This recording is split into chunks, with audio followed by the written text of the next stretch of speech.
On behalf of Principal Trista Jones and the Corps Cadets of the Yellow Jacket Battalion, I want to thank you for joining us here today as we honor the service, sacrifice, and legacy of those men and women who wore our nation's uniforms in service to our country. Veterans Day is the day we take time to say thank you and to recognize our military veterans for their continued service in our community. Veterans Day commemorates the day on the 11th hour of the 11th day of the 11th month that the guns fell silent during World War I. At that time, it was called Armistice Day. In 1975, Congress and President General Ford codified the day we know as Veterans Day. Each year on November 11th, we honor our veterans from the United States Army, Navy, Marine Corps, Air Force, and Coast Guard. Today we honor the veterans of the U.S. Army. Since 1775, the Army has stood at the doorstep of freedom, protecting America's interests at home and abroad. From the early days of the Continental Army during the Revolutionary War to the deserts and mountains of Iraq and Afghanistan, and our veterans continue to take their place in history. And on this day, we thank all of our soldiers, past and present, for their service.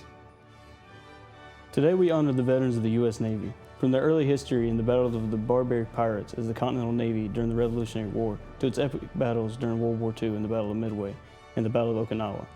The U.S. Navy has grown into the world's most formidable naval force, controlling the vast open oceans. Our veterans today have served in the most lethal battleships and the most high-tech nuclear submarines. Today we thank all of our midshipmen for their service. Today we honor our veterans from the United States Marine Corps. Marines have served the nation since 1775 and continue to be the premier expeditionary and amphibious force in the world. Our nation's Marines have served in the massive Pacific campaigns of World War II to the Austrian streets of Fallujah, Iraq, and Kabul, Afghanistan. Today we say thank you to the rough and ready United States Marine Corps veterans. Today we honor the veterans of the U.S. Air Force from their early beginnings as the Army Air Corps to today's state-of-the-art technically advanced force. Our Air Force veterans have set the standard across the world for global strike, air superiority, and reconnaissance. Today we thank all of our veterans for their service in the U.S. Air Force and for their commitment to the nation.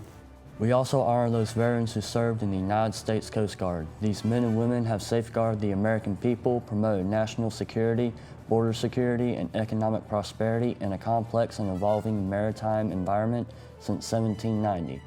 For over 200 years, they have saved lives in peril and protected our nation from maritime threats. In his Veterans Day address at Arlington National Cemetery in 1989, the late General Colin Powell said, "The nation knows a great debt to its veterans, whose service to the nation spans every decade, every year, every day of our country's existence. Through untold courage and sacrifice, America's veterans have secured the liberty which the Founding Fathers sought to establish here in the New World. Whenever and wherever the nation is called, in times of darkness and danger, as well as in times of peace and prosperity, America's veterans have been there. Veterans have proudly carried the torch of liberty for all to see.